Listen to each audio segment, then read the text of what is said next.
And Nashville K9, we do it all over the nation. People do fly in, drive in, or fly their dogs to us.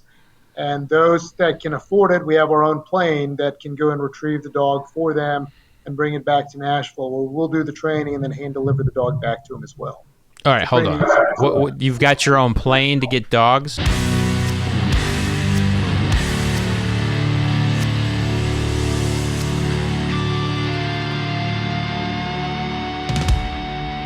The Fred Minnick Show is brought to you by 291 Colorado Whiskey, by Michter's, and by Heaven Hill Brands. And joining the Fred Minnick Show, Ollie Hemyari from Nashville K9. How you doing, man? Doing great. Thanks for having me. So excited to be here. Absolutely. Well, I understand you like a little whiskey, so I just we sent you some. Yeah, I can't wait to start trying it. And I might continue it after we get off. Well, you got a tough job, training pups is not an easy gig. You gotta, maybe it'll help you get through the day. That's right. So a little bit of a curveball, kind of like I was telling you before we went on air here.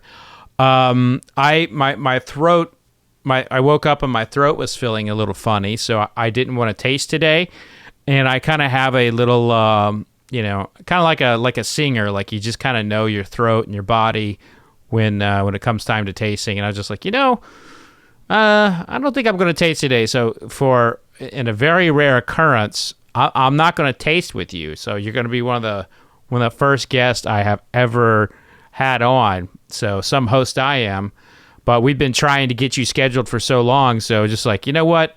Let's just roll with it. My palate is nowhere near as refined as yours. But what do you normally like to drink? In terms of bourbon, really any kind of small batch. I actually have a bottle I can show you of whiskey that this is a Nashville-made one. Oh, yeah. Nashville Barrel Company. Yeah, good friends of mine. So, some small batch there, and of course, getting into some interesting stuff like Italian Grotto, and obviously wines and things like that. But in terms of whiskey, I like to explore all small batch, which you have sent me a couple of these small batch ones right now, including the Elijah Craig. Yeah, let's pop those up. Let's take a look at what I sent you, and we'll kind of talk about those. So get your palate just a little ready for them. Yeah, absolutely. So I know I sent you the standard Elijah Craig. That's one of my favorite products out there for the money. A little backstory for it: they used to have an age statement on there of 12 years old, and I kind of threw a little tantrum over the years when they took the age statement off. I was very upset about it. I liked age statements. I still like age statements, but I liked them a lot more back then. And so they took it off, and that whiskey is still pretty solid. And then I sent you, I think I sent you a Penelope. That's a cask strength product.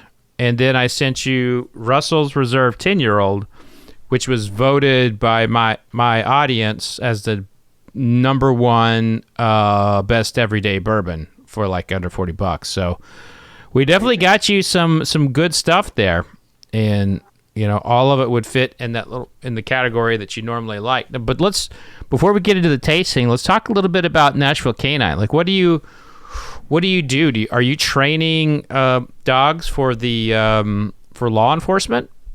Yeah, so we have actually a pretty unique business where we train anywhere from the consumer pet level all the way up to the federal level of law enforcement at our facility. And we have a massive facility in the city of Franklin, Tennessee. It's over 15,000 square feet.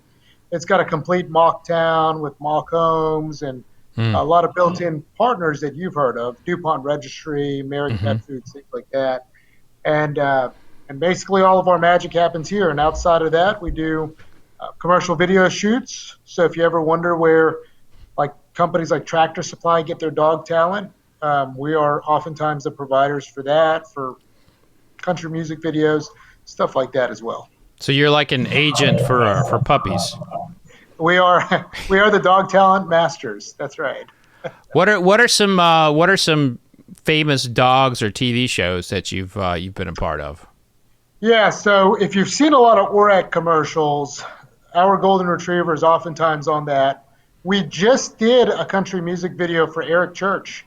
Oh, okay. So we just completed one. You'll notice the dogs in that. The Tennessee Lottery commercials. Dan and Shay's Nothing Like You. The entire Nothing Like You video shoot is comprised of all of our dogs, along with about 10 rescue dogs we pulled out of animal control just for that shoot. And then we found them all homes. So it was a pretty cool end to the story. I've always wondered, like, you know, there's like a dog, there's a dog on a show and it's just sitting completely still. There's food all around him. There's all this stuff going on. How do you keep the dog so calm? I mean, I realize it's training, but even like service animals, like you just don't see them as calm and as easygoing as they appear to be on TV or on film. Well, you know, what's great about TV and film is we can make multiple edits. Yeah. So we can shoot it over and over and over again. And, you know, the production team is managing the different angles that we're shooting from. Sometimes they're doing it obviously left, from the right, from directly in front of the dog, and they can make those cuts and splice it back in. I will tell you, though, I mean, these dogs are trained for sitting and downing for extended periods of time. Sometimes it's in excess of 30, 40 minutes. And then they get a big jackpot at the end of food, toys, praise, things like that as well. So, you know, these are generally dogs that have years of training into them. Probably at service dog level, we're just using them for, you know, commercial videos use. All right, the puppies are the hardest. The puppies, like little bitty things? Yeah. 4 or 5 month old dogs, those are hard. Are there certain breeds that lend themselves better for TV than others? You know, so our most widely picked breeds are golden retrievers, German shepherds, the Belgian Malinois shepherd, and labs. Those 4 are iconic. Mm-hmm. If there is a starving dog trainer out there that is wondering how to break through into the entertainment industry, they need to go buy one of each of those 4 dogs and train them, and they will be wildly successful. So you would recommend not starting with a Jack Russell Terrier or a Dalmatian, if I'm understanding you there. That's right. I think the evolution of motion picture has gotten a little bit away from that. That's right.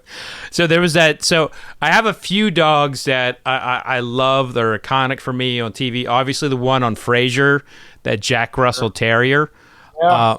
I mean, I have never seen a Jack Russell Terrier so calm. That was the most calm dog I'd ever seen from that breed. And I believe ranked probably top 5 smartest dogs, and they are smart. I think people need to oftentimes take into consideration what they're going to use as pets at home, because originally the Jack Russell was created for hunting.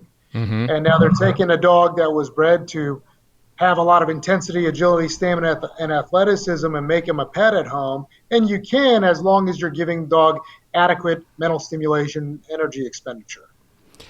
I believe in that. I used to have some neighbors that had Jack Russell Terriers, and they were always like shaking. You know, it's just like, what the hell is wrong with these dogs? Yeah. You gotta get it out. Yeah. And then this is going to sound bizarre, but my favorite dog appearance of all time was in Christmas Vacation.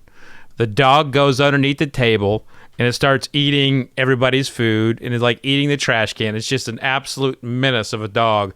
I got to imagine like there wasn't a lot of training with that dog, because it didn't look like there was any kind of subdued nature whatsoever. The dog was just crazy. You know, it's funny, Fred, that's almost what we deal with exclusively daily here. We have good job security. Yeah, they're always going crazy. Now, there's a lot more movies that have come out. I'm former military, and I went on a few missions with Navy dogs, and you know, there's been a lot of studies and a lot of you know, books and things come out, and even movies about these dogs coming home with PTSD, and I was curious, where are we there right now with that and taking care of those great service animals that served our country so well? So there's a lot of projects going on with that, and I would say that one of the most notable people that has intervened in basically that part of the discussion is Miranda Lambert. She has a really good foundation where she's helping a lot with these kind of dogs that have deployed and served and come back with some challenges and how to rehome those dogs. Mm-hmm. One of the caveats to military deployment is that the handler doesn't oftentimes get to reunite with their dog. If the handler has ended deployment early, or if the dog has had deployment ended early, those two oftentimes are not reunited. And that's pretty challenging. I will tell you, there is a federal law for law enforcement officers where the dog can retire with the canine handler once the canine handler is up for retirement. And the canine is up for retirement. So when you think about a municipality like a police or sheriff's office that has a canine dog that is maybe 8 years old and it's end of term, or 10 years old, end of term, it was actually President George Bush put it in play where they can then retire with that canine handler, which is a familiar, obviously, face, and they've been living there and things like that. I think they're working on fixing that with the military a little bit. It's a little bigger of an organization, just slightly bigger, where they have to work out kind of those details. That's it to me it's sad, but I'm glad we're getting to a point where they're honored and being treated like they should. That the movie that just came out probably has helped a little bit bring in awareness to that. And I can't think of the name of the movie, but I think it's Dog. Yeah. It's got Channing Tatum in it, right? That's right. Yeah. And it is a fairly accurate depiction of what happens.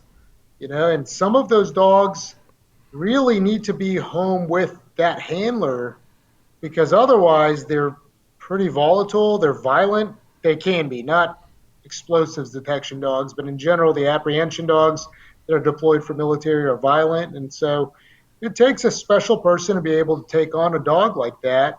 And if they have a familiar face that they've been working with, that's probably the safest place for them. Yeah. Now we don't have any dogs right now. We lost our last one a year and a half ago now. She was my baby girl for 13, almost 14 years, and God, that devastated us. But we had a puppy we brought in the interim, and he died in the middle. Like he died at a kennel. He got some weird sickness, but he was dumb as shit. And like he would jump out of moving cars. He got hit by a car. It was like there was nothing we could do, but there just seems like, and he had discolored eyes. He had a lot of problems, but I wondered if there are some dogs where you do your best and there's like no help for them. They're sweet and whatever, but you just there's no them sitting is about all they can possibly accomplish. Well, I'll tell you this. So we don't have the luxury of being able to tell a client we couldn't finish off our course that we've provided for them and what they've paid for. But there are certain breeds that lend themselves to be far more difficult than the average dog. And that means our daily training with every dog that's in our facility is at minimum of 3 times a day, all 7 days a week. We work on behavioral issues twice a day, all 7 days a week. But some of these dogs means that we got to kick it up to 10 times a day at minimum to get the same thing accomplished. And then at the end, we got to kind of preface the owner that, hey, it's not going to be as easy to housebreak, for example, a pug as it would be a border collie. And let them know in a way that it's not going to be offensive. And so there are some breeds, and to qualify it, we train between 300 to 1,000 dogs a year. It's a pretty pretty massive facility in terms of volume of dogs. The boxers, when I hear, hey, we got a boxer coming in, it's the smartest dog in the world, or a pug, smartest dog in the world, and I know I'm going to offend people, and I don't intend to. But when we compare it relative to Border Collie, Poodle, German Shepherd, Lab, there's a stark contrast in the learnability and the aptitude of those dogs. It means we have to work much harder, so they're getting their money's worth, without a doubt. Okay. I do love a boxer, though. That's what my baby girl was half. She was half boxer, and she was smart, but she was stubborn. She was not dumb. The other dog was the one that was dumb, and he was he was a mutt. But well, think about today's day where people have like these mixed breeds of dogs, right? Mm-hmm. Golden Doodle, Labradoodle, Bernedoodle. They're essentially mutts. They don't think about them that way, but they really are. Yeah, but they're bred to not shed as much, to behave, that sort of thing. And where do you stand on things like shock collars and crates? Are those effective? So we don't use electronic collars here at our facility. We are experts with them. The appropriate usage of an electronic collar is about 6 to 8 months at low-level stimulation. But we don't have that time frame afforded to us by the client. Typically, we have 2 to 3 weeks. So we just don't use them at all. There are other ways to train to get to the same result. It takes us a little bit longer and a little bit more time with each dog, but you get the same result just by using clicker and food. In terms of crate, we do highly recommend that, especially during the formative stages from 8 weeks old to about a year old. In general, it takes about 6 months to housebreak a dog from the 3-month mark. So when they're 12 weeks old, it takes another 6 months to housebreak a dog. We tend to be an impatient society here in America. You and I can jump in our cars and drive over to Kroger or Publix or any grocery store, open our trunk, and some fairy comes and deposits groceries, and we go home. Yeah. Or even better, grocery delivery to our doors.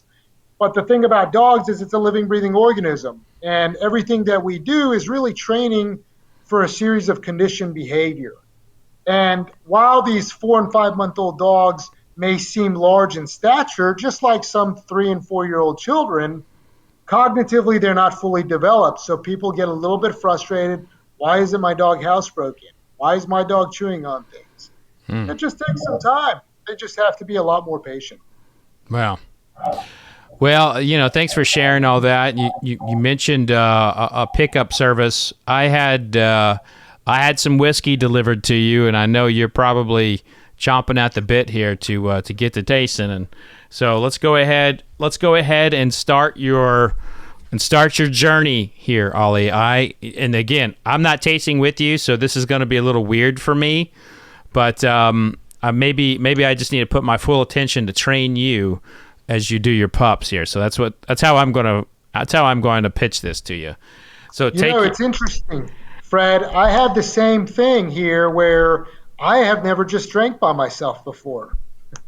Okay. All right. You always with friends or at a pub or something. That's right. So I got it poured. All right. So let's begin your journey. Let's start with the Elijah Craig. You got the Elijah Craig port. Nope, not yet. So look at the color. So hold it up in the light.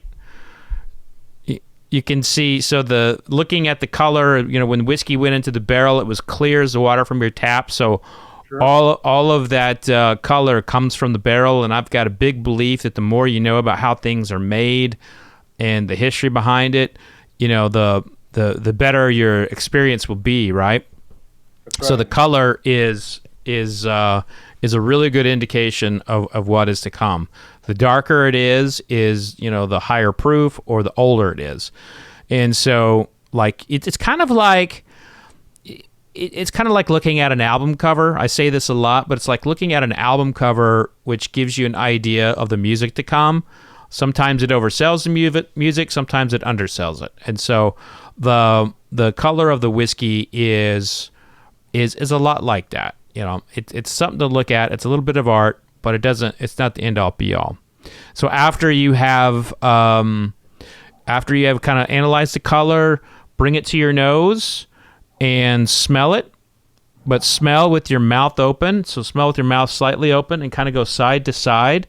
You're relaxing your olfactory here, and you're hopefully picking up more than just the alcohol fumes. Like with Elijah Craig, you should be picking up some sweet notes, maybe some spice notes, some baking spices. But you should, be feeling the sensation, the tingle come upon your nose a little bit. And sometimes some people, as they smell in and kind of breathe out their mouth, they can taste it on the way out. So the vapors can like kind of land on the tongue sometimes. What are you smelling here? I smell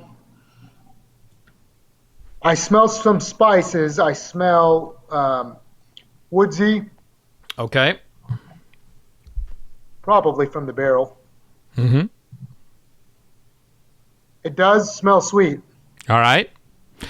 And now the fun part, right, is the tasting. And when you taste whiskey, a lot of people will see a taster's notes and be like, how the hell are you getting that?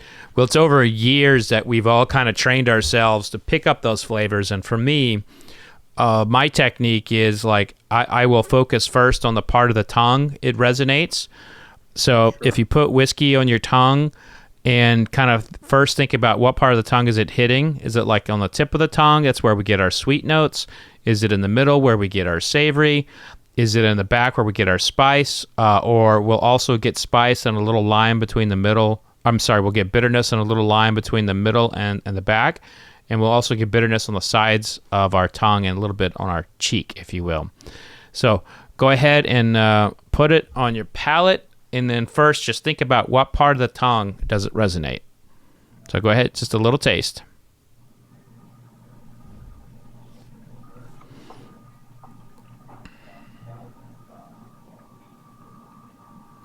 It's on the tongue. He's contemplating.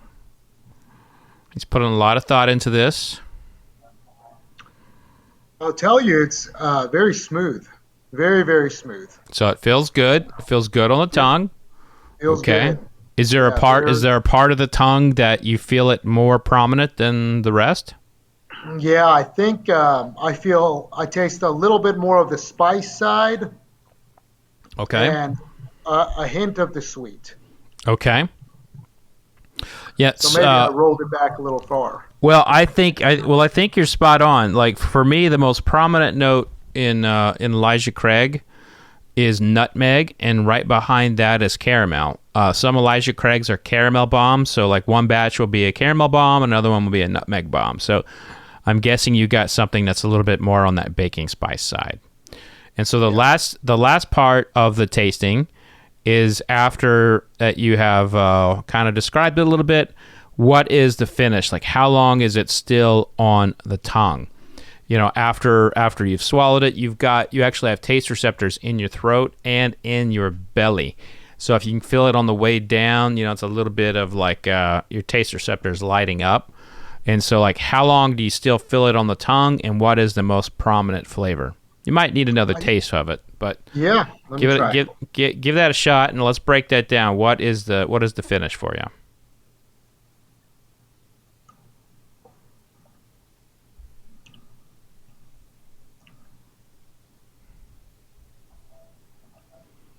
I can taste the caramel, mm-hmm. and it's still lasting. I mean, even right now, I can still taste it.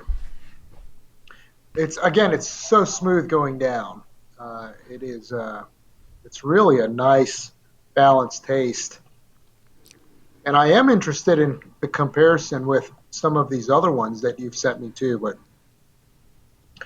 by now it's basically gone. I still have a little flavor at the rear of the tongue, but okay. So a little shorter finish than maybe short to medium. Then it's just there for a little bit, So now let's go ahead and move on to the next one. Rinse your mouth out a little bit with water, and let's go to the Russell's Reserve 10-year-old.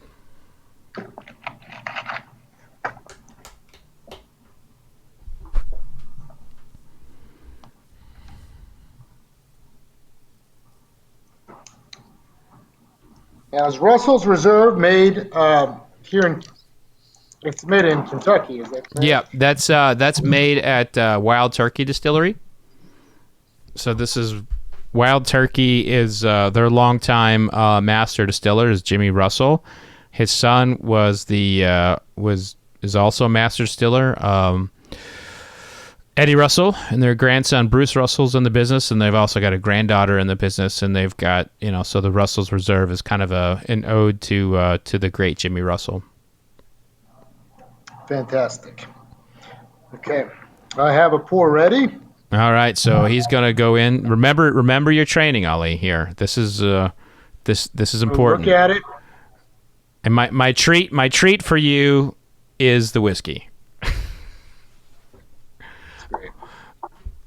It has a good amber color to it. Mm-hmm. It is a almost a little bit darker than the Elijah Craig. Yeah, well, it's going to be. That's a good call out because it's actually older. It's Elijah Craig has been falling in that 8 to 9 year range, and Russell's Reserve is 10 years old. So good catch. All right, I'm going in for the taste.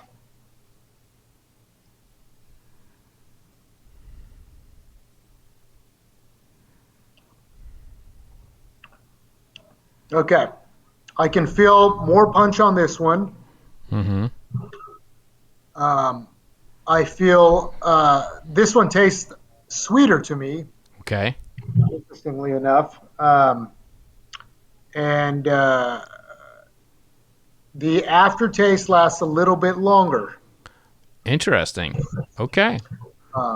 So is it safe to say that the Russell's Reserve is hitting the mark a little better for you than the Elijah? I like it. I think it would depend on the mood that I'm in when I'm taking a sip of these, right? So, okay. If I'm looking for something that is a little bit more spicy, I like the Russell Reserve. If I'm looking for something that I just want to kind of mellow and smoother, Mm-hmm. I really like the Elijah Craig. So far, both are really, really, really good. Well, I got to say, like, your palate's impressing me here. Russell's Reserve is known for having some spicier notes, like cinnamon, for example, is a common one that'll come out there. I personally get a lot of chili notes in those Wild Turkey releases. So, Yeah, I can taste that. You may have what it takes to be a whiskey taster there, Ollie. So if this dog training thing doesn't work out, which doesn't sound like that's going to be the case, you may have a second career here as a whiskey taster. I can be your apprentice. You can mentor me. And you can show me how to train dogs. There we go. That's I like right. it. I actually have a really good friend who owns a company out here in Louisville. He owns a pet grooming salons, and he turned it into like a country club, and they do training. But I used to do his photography, so I used to do like a lot of pet photography back when I did photography. And my trick to getting dogs to get the good shot was just to howl at them. Like I would howl at them like a wolf, and they would just like, Yeah, we do the same, and we have squeaky toys. Yeah, the squeaky toys, they would attack me for them, so that didn't never seem to work out. But I really did enjoy doing pet photography. If only I could have made money at it. Like there's not a lot of money to be made at it. In coincidence with your story, we employed Jorian Lofton here, who was the son of the late Peter Lofton. Oh wow! Who had Bardstown Bourbon Company. That's right. Yeah. And Peter was also good friends with President Trump, and he had made a significant dent in the telecom industry. Mm-hmm. Back in the 80s and early 90s. And Jorian was an intern for us. His son was an intern for us back in when he was probably 15 years of age, and then he came back and worked with us early in the year for a little while as well. Yeah. Well, if I'd have known that, I would have made sure I'd sent some Bardstown Bourbon Company to you all. They just had another release come out today, but that would have been on the list to send you. Yeah. So, yeah. Really, really nice gentleman. Yeah, I remember I met Peter several times, but he he died far too young. That's for sure. That's right. So now we're gonna jump to a different style here. We're gonna go to Penelope, which let's go ahead and pull that bottle up here. Read the label for me. I think I sent you. I can't see it so well. Can you read me the label? Which one that is? Is it just what's the proof on that one? Pinhook. It is a 98 proof. Okay, so I thought I sent you Penelope. I sent you Pinhook. Okay, so I sent you Pinhook, which they just came out. There was a bottle sticker where they were making fun of Bob Baffert on that brand. So yeah, that just happened. But all right, so let's give that a pour, and let's see. I haven't tasted this particular one. I think this is a batch I have not tasted. So you're going in in the dark here, buddy. I'll tell you, by the initial looks of it compared to the other two, it has a little bit more of a reddish hue to it. It also lists on the side it's unfiltered, and it displays a picture of a horse, and they even show the horse's size, 16 hands, by the name of Bourbon Heist. Okay. Marketing. Yeah. That's how they market that's how they do their batches. They do their batches by horse names. Yeah, this is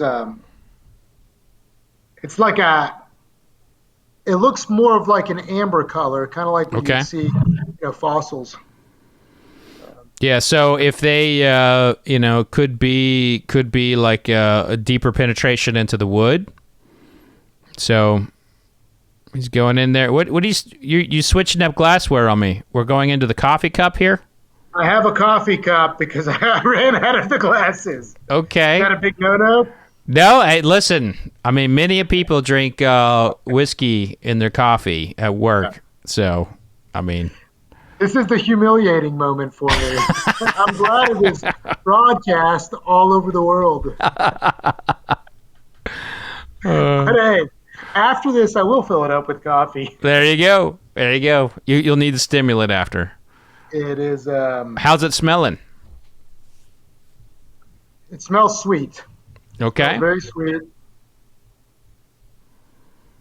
Not as barrelly smelling as the other two. And not as robust with the spices that I smell yet. But now he's going in. He's going in for the taste now. Here's the moment of truth.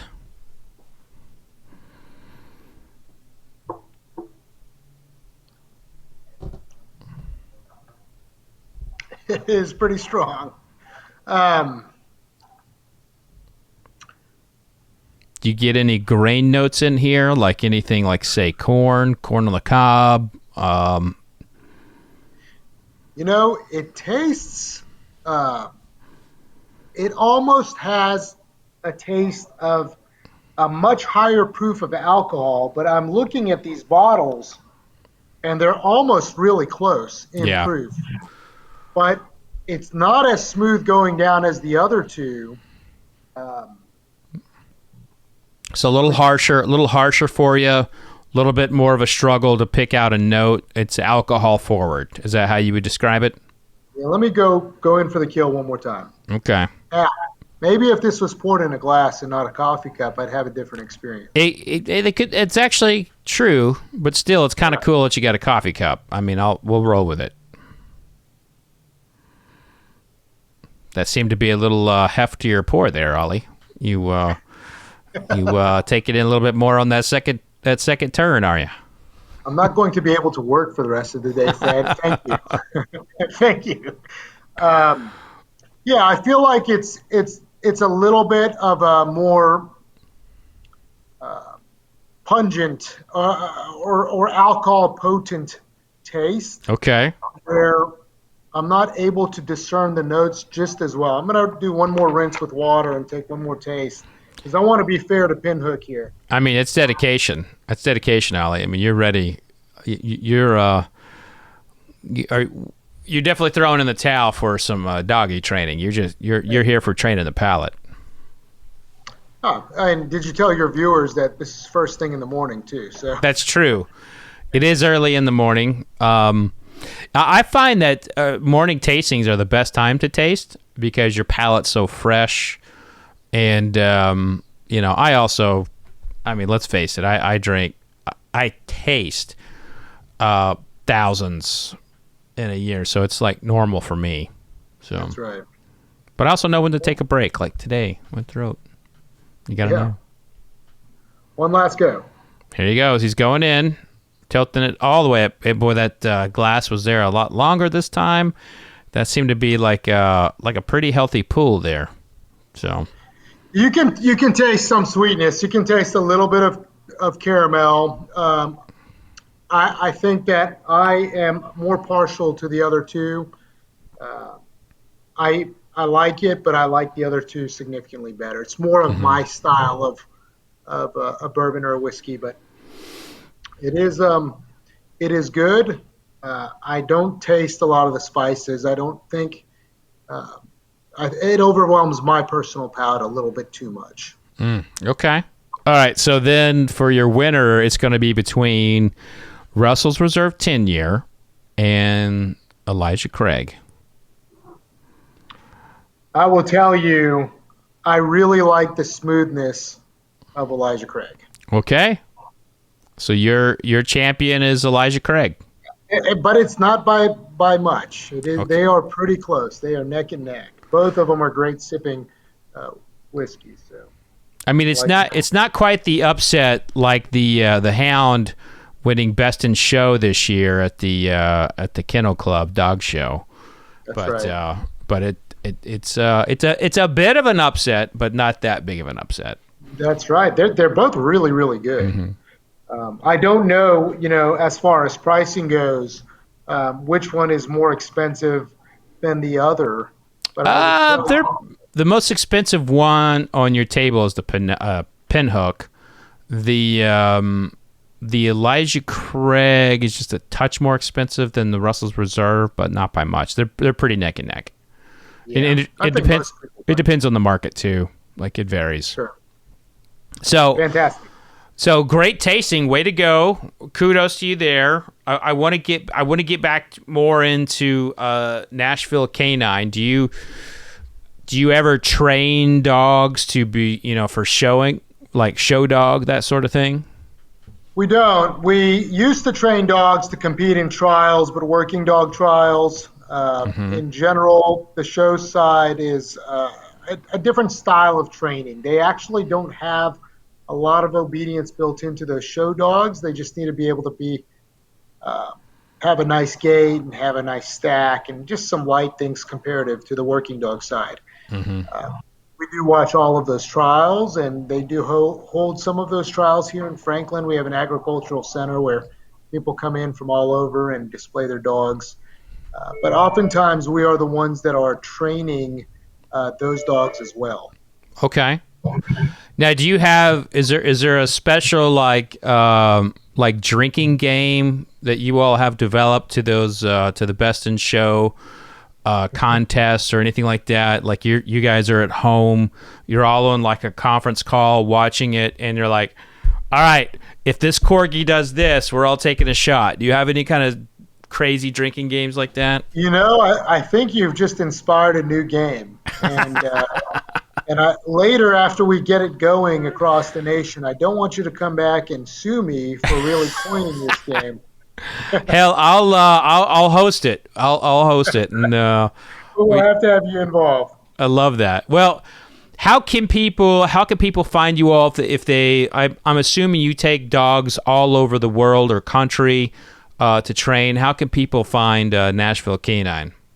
So they can go to NashvilleK9.com. If they want online dog training, we have a really cool site called CoachFido.com. It's got over 600 videos on it.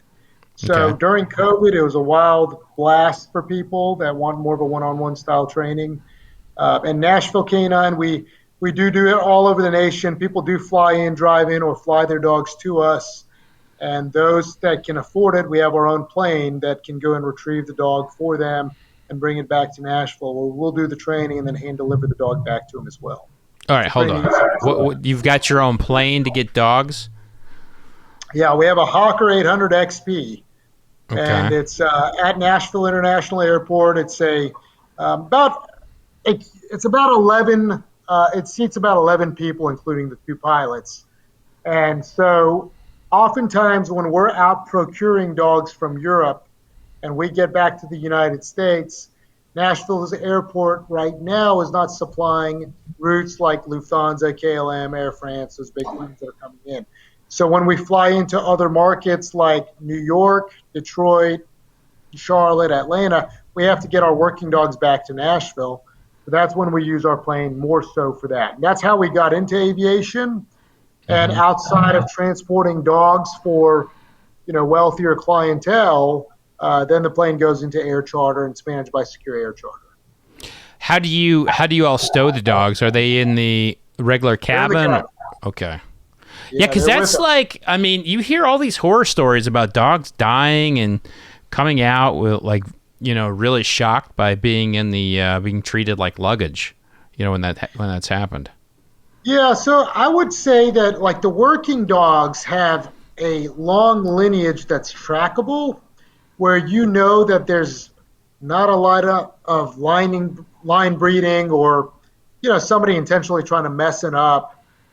The outside of the working dog world, you'll see you got a dog, I got a dog, we can put them together, put them on Craigslist, sell them, and the genetics of those dogs may not have the same preservation. And so, if you put a dog like that into the belly of an airplane to fly them, there is a higher probability that they're going to have more anxiety, more stress. I would say the working dogs typically don't seem that phased, which is pretty incredible because we have to take them all the way from Netherlands, Germany, France, Italy, and bring them all the way over here. And they're pretty good. I've never had an incident, knock on wood, with bringing working dogs back. Wow. Well, yeah, definitely knock on wood for that. And it's like a lot of things, whether it's heart conditions in humans or Right. or athletic ability in dogs. It's genetic. So, Totally. so just a few rapid fire questions for you before I let you go. Best companion breed. What's the best companion Labrador or breed? Golden Retriever. Best Okay. family dog ever. Hey, Bet. a new trend I'll tell you too, Fred, is the Legato Romagnolo. That's an Italian truffle hunting dog. Looks very similar to a doodle, but that is one of the most incredibly brilliant dogs. Laid back, easing on personality, and great with children, great with families. And are they? Do they shed? Do they They shed a don't lot? shed. And one of the biggest breeders is here in Tennessee. Is a guy named Jim at Blackberry Farms, which you may have heard of. Oh, very well. Yeah. Well, Yeah, we're in the market for a new pup, and I don't want a golden doodle. Jacqueline's pushing a golden doodle on me. I just can't bring myself to do it. I think you'll like the Legato. It's about the same size dog. They're pretty awesome. Doesn't gatto mean cat?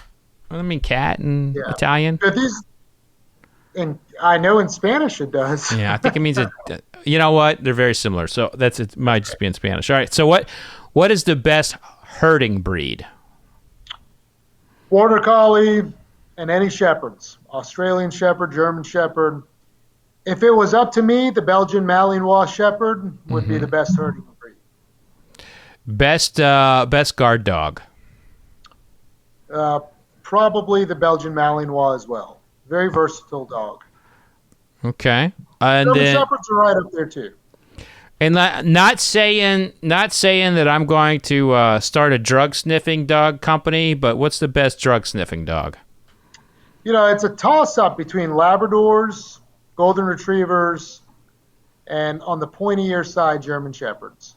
Those three would be the top. And you'll see it a lot. When you're at sports events and things like that, you'll see the the police are using Labradors a lot for explosion sniffing and things like that. Yeah. All right, man. Well, look, I could talk to you all day about puppies and dogs and so forth, but I know you actually got to get out there and do some training or supervise, and I'm sure take care of some clients who need some understanding about how their dog needs a little bit more commitment. So. Well, we're grateful to be on your show. We really appreciate the opportunity, and this was a lot of fun. I don't know if I'm going to be able to walk after this, especially after we get out of here, but it's been a lot of fun, and I appreciate you having us. Right on, man. Well, thank you for your time, and I look forward to hanging out in person one day. Yeah, same. Right. Come down anytime. Cheers, my friend.